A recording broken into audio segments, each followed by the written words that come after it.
तो dear students, कल हमने पढ़ लिया था आवेशों के बारे में। आवेशों के हम पढ़ रहे थे कि आवेशन के तरीके कौन कौन से हो सकते हैं। तो हमने आवेशन के अलग अलग मेथड देखे थे। एक तो हमने पढ़ा था स्पर्श द्वारा आवेशन, चालन द्वारा आवेशन, प्रेरण द्वारा आवेशन, और उसके बाद में आपसे आवेश के कुछ मात्रक पूछे गए थे और सभी के आंसर जो है वो सही आ रहे हैं। अब देखिए नेक्स्ट जो प्रॉपर्टी अपनी जो बोर्ड पे लिखा हुआ है वही है आवेशों के गुण। जो नेक्स्ट प्रॉपर्टी रहेगी आवेशों की, क्या रहेगी? आवेशों के गुण। तो आवेशों के गुण में जो फर्स्ट प्रॉपर्टी आती है वो आती है आवेशों की योज्यता। आवेशों की योज्यता। आवेशों की योज्यता का मतलब होता है आवेशों का योग करना, यानी कि समस्त आवेशों का क्या करना है? योग करना है। उसी को हम क्या बोलेंगे? आवेशों की योज्यता। तो फर्स्ट प्रॉपर्टी जो है आवेशों की वो रहेगी आवेशों की योज्यता। देखिए आवेश जो होती है वो एक अदिश राशि है। आवेश कैसी राशि होती है? अदिश। आवेश एक अदिश राशि है। तो यहाँ पे सदिश का नियम का पालन होगा नहीं, इसलिए यहाँ पर आवेशों का जो योग होगा, यानी कहने का मतलब है कि आवेशों की योज्यता जो है वो ये बताती है कि किसी भी निकाय का, संपूर्ण निकाय का जो कुल आवेश होता है वह अलग अलग आवेशों के बीजगणितीय योग के बराबर होता है। यानी कहने का मतलब जैसे हम आवेश को दर्शाते हैं Q से, तो समेशन का मतलब योग हो गया। तो नेट जो आवेश होगा वो अलग अलग आवेशों के बीजगणितीय योग के बराबर होगा, यानी कि Q बराबर Q1 plus Q2 plus Q3 plus Q4 इस टाइप से चलता जाएगा। तो देखिए मान लीजिए एक अपने पास सिस्टम है, यहाँ पर आपको आवेश बता रखा है एक पॉइंट का +5 कूलम, दूसरे का -2 कूलम, तीसरे का जो है वो +3 कूलम है, फोर्थ का +4 कूलम है। तो ये बोलता है कि आपसे पूछा जाए, सवाल आ जाता है कि इस संपूर्ण निकाय का कुल आवेश कितना होगा। तो संपूर्ण निकाय का मतलब ये इस निकाय ने जितने भी आवेशों को अपने अंदर ले रखा है वो सारे आवेशों का आपको क्या करना होगा? बीजगणितीय योग। ये क्या होती है? आवेशों की योज्यता। तो देखिए यहाँ से जो इसका निकाय का नेट आवेश आएगा Q। देखिए पहला आवेश कितना है?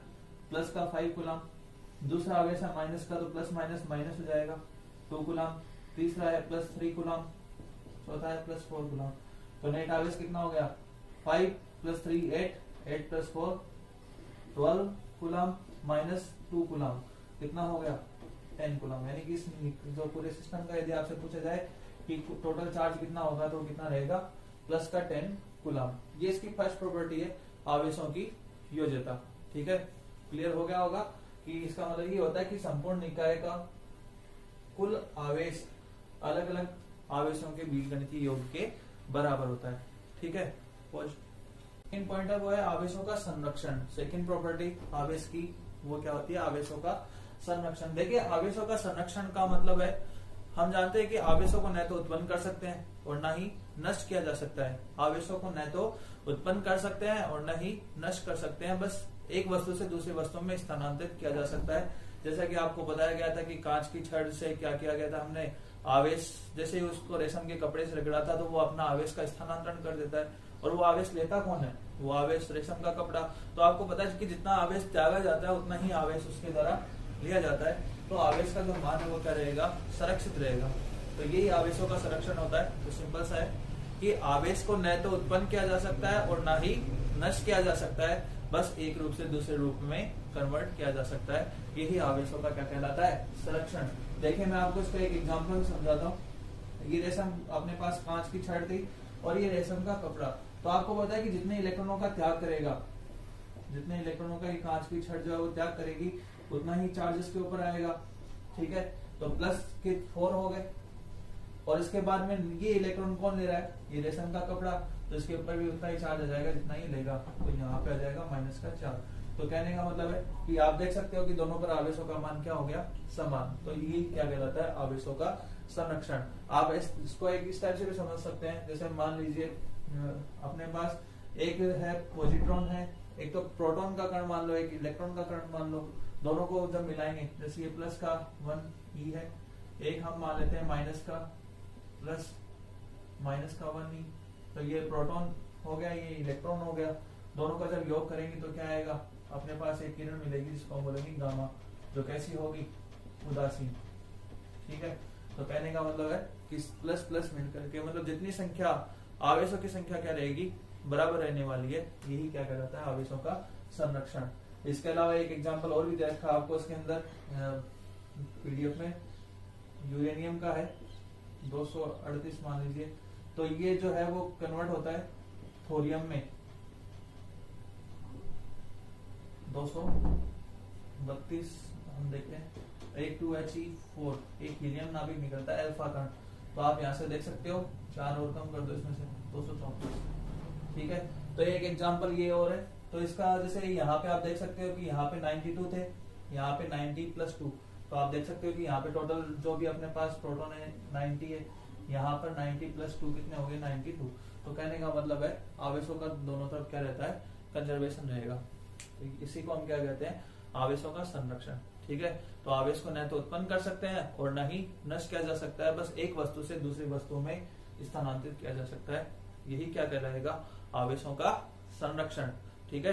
तो इसके बाद में नेक्स्ट पॉइंट, इसके बाद में थर्ड प्रॉपर्टी जो है इसकी वो है आवेशों की निश्चलता, यानी कि आवेश की निश्चलता क्या शो करना चाहता है। तो देखिए कहने का मतलब है कि आवेश का जो मान है, चाहे वो रुका रहे या रहे गतिशील, आवेश का मान कभी नहीं बदलने वाला। जैसे आपसे पूछ लिया जाए कि एक आवेश का मान कितना होता है, तो आप जानते हो कि आवेश जो होता है उसकी वैल्यू होती है 1.6 × 10⁻⁻19 कूलम। ये जो वैल्यू है वो मिलिकन के तेल बिंदु प्रयोग से प्राप्त हुई थी, मिलिकन तेल बिंदु प्रयोग,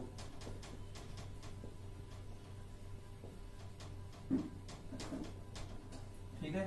तो आवेश का जो वैल्यू है वो चाहे स्थिर अवस्था में हो चाहे गतिमान अवस्था में, यानी कि आवेश है रुका हुआ रहे, स्थिर विद्युतिकी में पड़ रहे हो, या फिर ये आवेश हो गतिशील, दोनों के अंदर इसका मान क्या बना रहेगा, निश्चित बना रहेगा। यही क्या कहलाती है, आवेशों की निश्चलता। तो आवेश गतिमान अवस्था में हो या हो स्थिर अवस्था में, दोनों का मान क्या बना रहेगा, समान। यही आवेशों की क्या कहलाती है, निश्चलता, ठीक है। आई होप क्लियर हो गया होगा। आवेश का मान गतिशील अवस्था में और स्थिर अवस्था में दोनों में क्या बना रहता है, समान बना रहेगा। ये इसकी थर्ड प्रॉपर्टी है। और लास्ट प्रॉपर्टी, अब देखिए आवेशों की लास्ट जो प्रॉपर्टी है वो है आवेशों का क्वांटीकरण।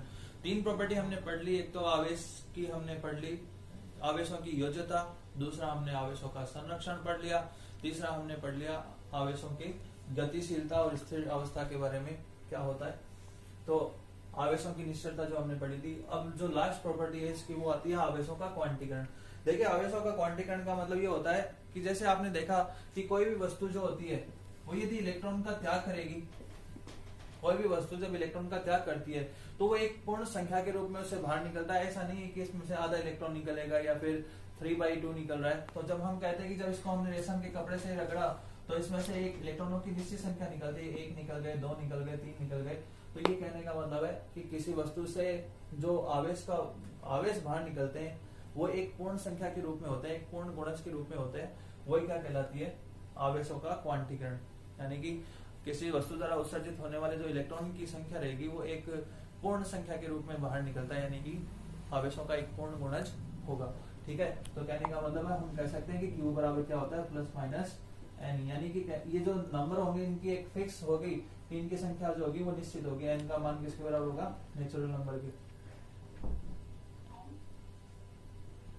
ये आप जानते हो एक प्राकृत संख्या होती है, 1 2 3 4 5 6 इनका मान ही हो सकता है। ऐसा नहीं होगा कि आधा होगा या फिर कितना भी हो। तो इतनी मात्रा में इलेक्ट्रॉन इससे बाहर निकल सकते हैं। तो सिंपल सा मतलब है आवेशों का क्वांटीकरण, यानी कि किसी भी वस्तु से उत्सर्जित होने वाले इलेक्ट्रॉनों की संख्या एक पूर्ण गुणज के रूप में होती है। इसी को हम क्या कहते हैं, आवेशों का क्वांटीकरण, ठीक है। हो गया होगा क्लियर यहाँ से। तो अब ना इसके बाद में तो टोटल 4 प्रॉपर्टी हो गई है। ये आवेशों के गुण है इंपॉर्टेंट में, जिसमें पहली प्रॉपर्टी तो आपको बता दी कि आवेशों की हमने बात करी थी योज्यता की, फिर दूसरे में हमने आवेशों के लिए संरक्षण की बात करी थी, तीसरी जो प्रॉपर्टी थी वो आपको बता दी गई है आवेशों की मतलब आवेशों की निश्चलता के बारे में कि आवेश गतिशील हो या स्थिर अवस्था में हो, इनका मान क्या बना रहेगा, समान बना रहेगा। और जो लास्ट प्रॉपर्टी है वो है आवेशों का क्वांटीकरण। इसका मतलब ये होता है कि किसी भी वस्तु से उत्सर्जित होने वाले इलेक्ट्रॉनों की संख्या एक पूर्ण गुणज के रूप में होती है। इसी को हम क्या कहेंगे, आवेशों का क्वांटीकरण, ठीक है। तो अब इसके बाद में जो नेक्स्ट प्रॉपर्टी है,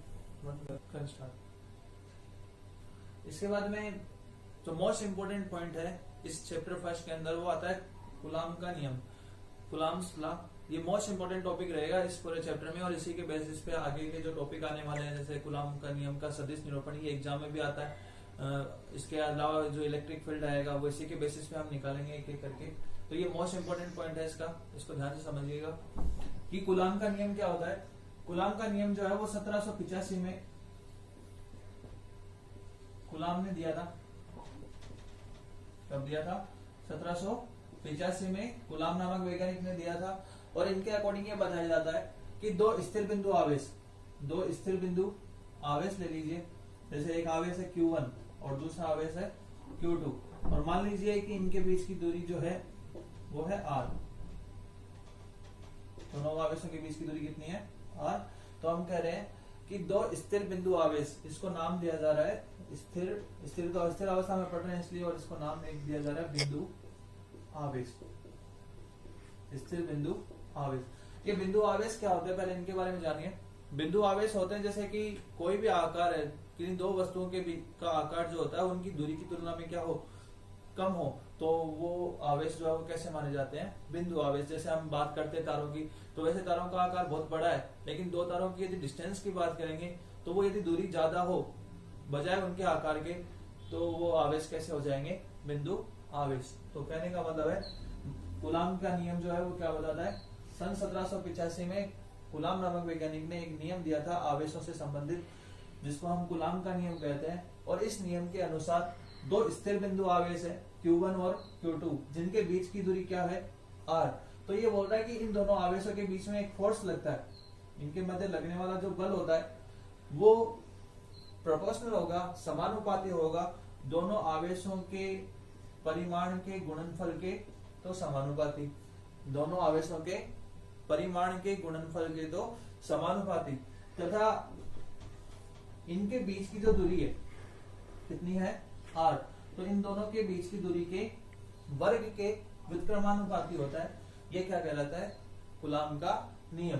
तो कहने का मतलब होता है कि किन्हीं दो स्थिर बिंदु आवेश Q1 और Q2 तथा उनके बीच की दूरी यदि स्मॉल r है, तो इन दोनों के बीच में लगने वाला आकर्षण बल लगे या प्रतिकर्षण बल लगे, इनका जो मान है वो आवेशों के परिमाण के गुणनफल के तो समानुपाती होता है तथा इनके बीच की दूरी के वर्ग के व्युत्क्रमानुपाती होता है। और दोनों यदि समीकरण से हम एक साथ लिखेंगे तो आपको पता चल जाएगा यहाँ से कि F समानुपाती क्या आ गया है?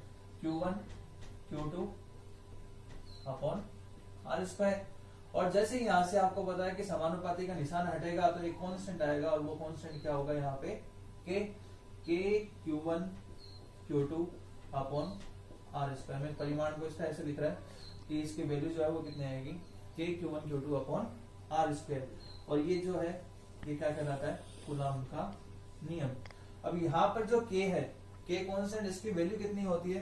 तो K की जो वैल्यू होती है वो एक्चुअल में इक्वल होता है 1/4 पाई एप्सिलॉन नॉट। इसके इक्वल होगा 1/4 पाई एप्सिलॉन नॉट के। और इसकी जो वैल्यू होती है वो होती है 9 × 10⁹। आप यहाँ से देख सकते हो इसका यूनिट क्या होगा। तो आपको पता है कि बल का जो मात्रक होता है वो तो होता है न्यूटन। K का मात्रक आपको निकालना है, K की वैल्यू चाहिए। आवेश का मात्रक आपको पता है कूलॉम, तो कूलॉम इंटू कूलॉम कितना हो गया? कूलॉम का स्क्वायर। और दूरी का मात्रक होता है मीटर, तो मीटर का स्क्वायर हो जाएगा। तो यहाँ से K की वैल्यू यदि मात्रक निकाले तो क्या आएगा?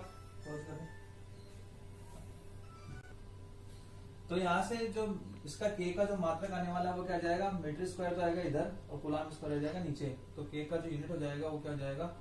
न्यूटन इंटू मीटर स्क्वायर पर कूलॉम स्क्वायर।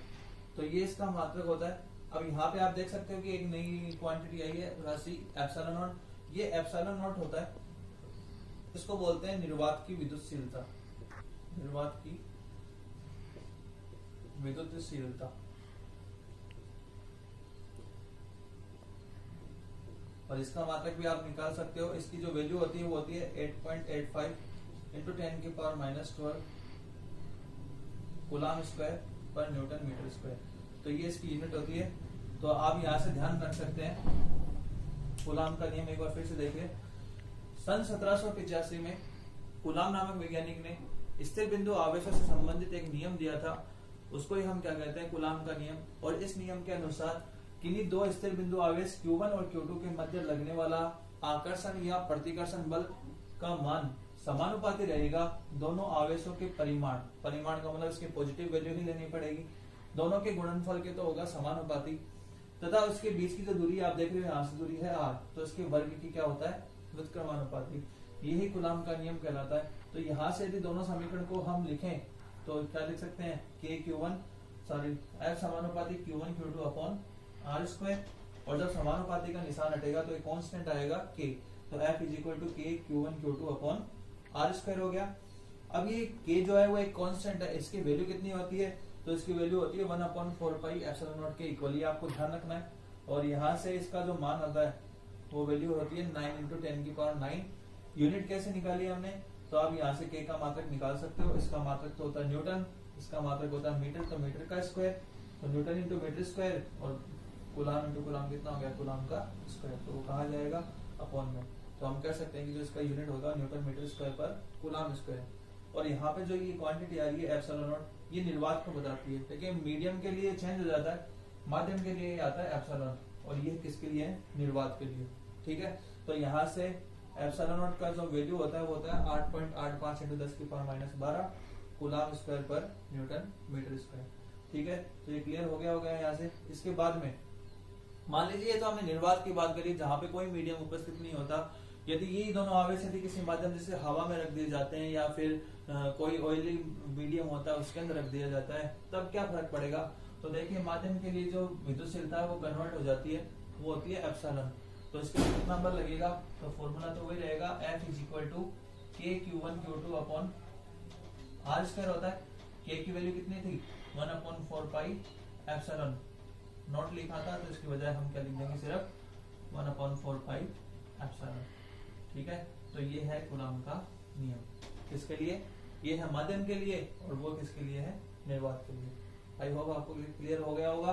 तो कूलाम का नियम 1785 में कूलाम नामक वैज्ञानिक ने दिया था, जिसके अनुसार दो स्थिर बिंदु आवेशों के बीच लगने वाला आकर्षण या प्रतिकर्षण बल का मान दोनों आवेशों के परिमाण के गुणनफल के तो समानुपाती होता है, और उनके बीच की दूरी के वर्ग के व्युत्क्रमानुपाती होता है। और जब दोनों को एक साथ लिखते हैं तो आ गया Q1 Q2 तो ऊपर आ जाएगा, R स्क्वायर आ जाएगा नीचे, और जैसे ही समानुपाती का निशान हटेगा एक कांस्टेंट आएगा K की वैल्यू होती है 1/4 पाई एप्सिलॉन नॉट, और इसका वैल्यू जो होता है वो कितना होता है 9 × 10⁹ न्यूटन मीटर स्क्वायर पर कूलाम स्क्वायर।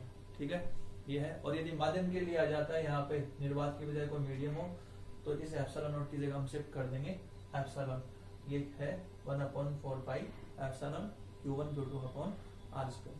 ठीक है, आई होप आपको क्लियर हो गया होगा। यदि फिर भी समझ में नहीं आता है तो आप इसमें से कोई भी सवाल पूछ सकते हैं।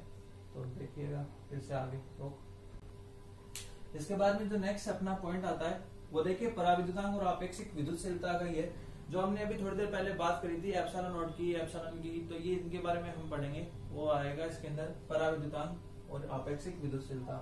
पहले इसकी डेफिनेशन देखिए क्या होती है। आपेक्षिक विद्युतशीलता या पराविद्युतांक का मतलब होता है कि माध्यम में, किसी माध्यम में आवेशों के मध्य लगने वाला बल, माध्यम में आवेशों के मध्य लगने वाला बल तथा या हम ऐसे कहें कि माध्यम में आवेशों के मध्य लगने वाला बल निर्वात की तुलना में जितना गुना कम प्राप्त होता है वो उस माध्यम की क्या कहलाती है आपेक्षिक विद्युतशीलता। यानी कि किसी माध्यम में आवेशों के मध्य लगने वाला बल निर्वात की तुलना में, यानी निर्वात में जो आवेशों के मध्य बल लग रहा है उसकी तुलना में जितना गुना कम प्राप्त होता है उसी को हम क्या कहेंगे आपेक्षिक विद्युतशीलता। तो यहां से इसका फॉर्मूला देखिए, आपेक्षिक विद्युतशीलता जो हो जाएगी वो होती है माध्यम निर्वात में आवेशों के मध्य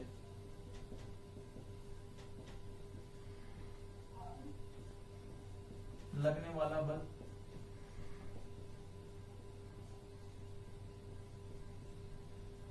बटा माध्यम में आवेशों के मध्य लगने वाला बल।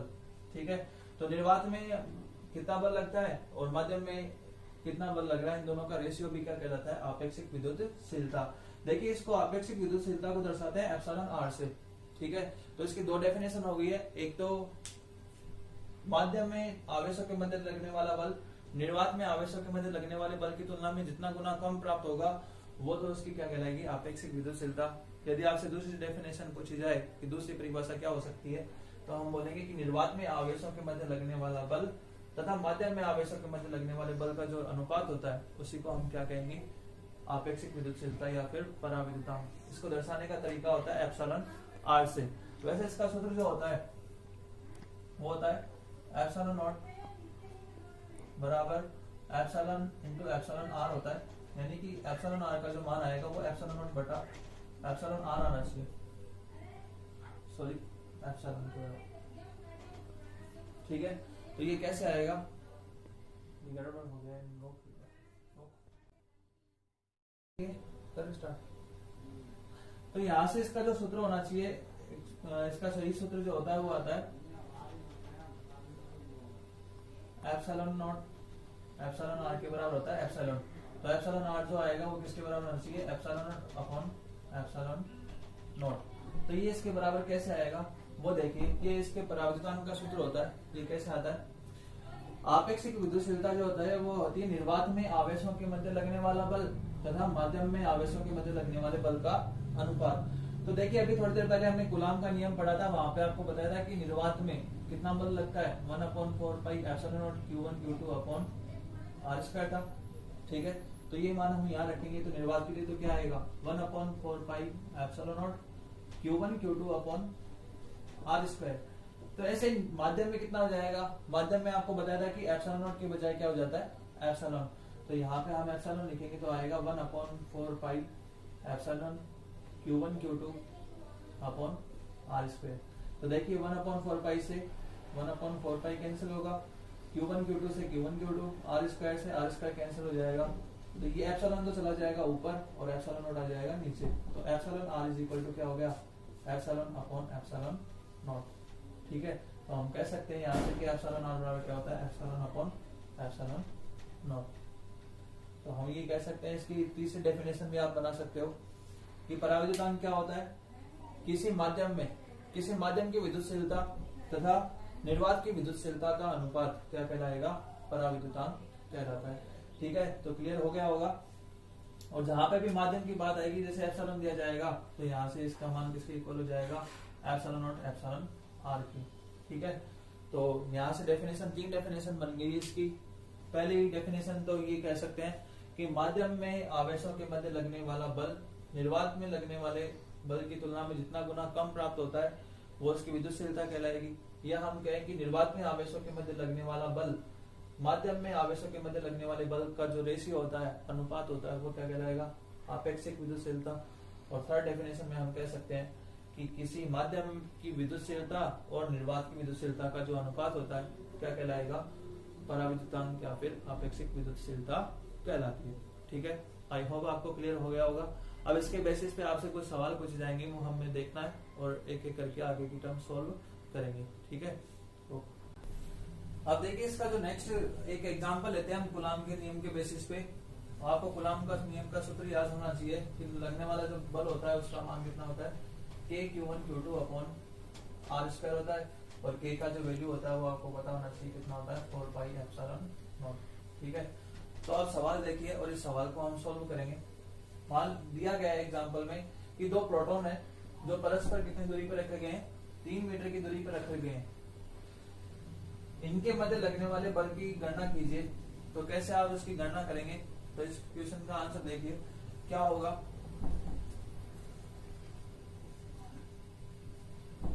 आपको 2 आवेश कौन से दे रखे हैं, प्रोटॉन। तो प्रोटॉन के ऊपर आवेश का जो मान आपको पता होना चाहिए कि कितना होता है, 1.6 × 10⁻⁹ कूलाम, ठीक है। तो दोनों आवेश है, दोनों प्रोटॉन ही दे रखे हैं। यदि इलेक्ट्रॉन होता तो भी इतना ही आवेश होता। तो हम कह सकते हैं 1.6 × 10⁻⁹ कूलाम। दोनों आवेश हो गए, इनकी परस्पर दूरी 3 मीटर। तो जैसे 2 प्रोटॉन कर दिया हमने Q1, दूसरा Q2, दोनों प्रोटॉन है, दोनों के बीच की डिस्टेंस अपने को बता दी कितनी है, 3 मीटर। तो इनके मध्य लगने वाले बल की गणना करनी है। तो R की वैल्यू कितनी होगी, 3 मीटर, ठीक है। तो यहां से लगने वाले बल की जब गणना करेंगे तो क्या आएगा, F बराबर K Q1 Q2 upon r square. तो K की जगह हम लिखेंगे 1/4 pi epsilon not, Q1 Q2 upon r square. तो देखिए यहाँ से इसकी वैल्यू जब रखेंगे तो 1 अपॉन इसकी तो वैल्यू आपको बता रखी है, निर्वात दे रखा है, तो इसका वैल्यू आपको बताया गया था 9 इंटू 10 के पावर कितना होता है 9। ठीक है, Q1 और Q2 की वैल्यू आपको ये दे रखी है, तो हम कह सकते हैं 1.6 इंटू 10 की पावर माइनस 19 इंटू 1.6 इंटू 10 की पावर माइनस 19। ये तो हो गया ये। और इसके बीच की डिस्टेंस आपको दे रखी है कितनी, R की वैल्यू कितनी बता रखी है 3, तो हम कह सकते हैं 3 का स्क्वायर। तो 3 का स्क्वायर तो कितना हो जाएगा 9, तो ये तो कैंसिल हो जाएगा इससे। ठीक है, इसको आप सोल्व कर लो, 10 की पावर माइनस 19 और माइनस 19 कितना हो गया 38 माइनस का, और ये प्लस का 9 कितना हो गया, तो 1.6 इंटू 1.6 10 की पावर माइनस 19 19 माइनस का 38 और माइनस के 38 में से 9 चले जाएंगे, प्लस का 9 तो कितना हो गया माइनस का 29। और बल का जो यूनिट होता है आपको पता क्या होता है न्यूटन, तो यहाँ पे न्यूटन आ जाएगा। ठीक है, और इसको आप सोल्व कर लेना 16 16 100 देख लेना कितना होता है 16 को 16 एक बार पूछ लो। 1.6 इंटू 1.6 जैसे 16 इंटू 16 कितना होता है 256 होता है, तो यहाँ पे 2 टाइम पहले पॉइंट आ जाएगा, तो 2.56 इंटू 10 की power minus 29 Newton. I hope आपको ये आंसर समझ में आ गया होगा। तो इसके बेसिस पे हम आसानी से कोई भी न्यूमेरिकल जो दिया जाता है वो आप सोल्व कर सकते हैं। अब आपको ये समझ लेना है कि कैसे हमने इसका आंसर निकाला है। उसी टाइप से आपको अब एक सोल्व और करना है क्वेश्चन में, पीडीएफ में नहीं पूछा जा रहा है, ये वीडियो के माध्यम से पूछा जा रहा है आपको, और इसका सोल्यूशन आपको ये एग्जाम्पल आपको लिखना है नोटबुक में दोनों टॉपिक होने के बाद में, और इसके बाद में आपको इसका आंसर भी देना है कि क्या आंसर आएगा, ये आप मेरे को कमेंट बॉक्स में भी बताइएगा, और जो सॉल्यूशन आता है वो आपको खुद को भी करना है। ये एग्जांपल नहीं करना है, इसके बेसिस पे एक क्वेश्चन पूछा जा रहा है वो आपको अपनी नोटबुक में नोट करना है, और मेरे को आंसर भी बताइएगा क्या होगा सर। अब ये क्वेश्चन देखिए, क्वेश्चन समझ लीजिए क्या है कि 5 माइक्रोकुलाम 5 माइक्रोकुलाम दे रखा है कि दो समान आवेश परस्पर 6 मीटर की दूरी पर स्थित है, तो इनके मध्य लगने वाले बल की गणना कीजिए। तो इनके मध्य लगने वाले बलों की गणना करनी है, ये दोनों निर्वात में स्थित है। तो आप देखिए 5 माइक्रोकुलाम दे रखा है, तो आप ध्यान रखना कि माइक्रोकुलाम में कितना कुलाम होता है वो आपको देखना है, आपको पहले बताया गया था। यदि आपने पहले वाले वीडियो नहीं देखे तो आपको ये टॉपिक समझ में नहीं आएगा, और जिन्होंने नहीं देखा है वो पहले वाले वीडियो पहले देखें और उसके बेसिस पे इसको समझना है, और इसका आंसर आपको अपनी नोटबुक में नोट करना है, और कमेंट बॉक्स के माध्यम से मुझे इसका आंसर भी बताना है कि इसका आंसर कितना आएगा। ठीक है, तो ये सवाल है 5 माइक्रोकुलाम के दो समान आवेश परस्पर कितने मीटर की दूरी पर स्थित है, 6 मीटर की दूरी पर स्थित है, तो इनके मध्य लगने वाले बल की गणना कीजिए, या आपको इनके मध्य लगने वाले बल का मान ज्ञात करना है। इतना ही आज के लिए।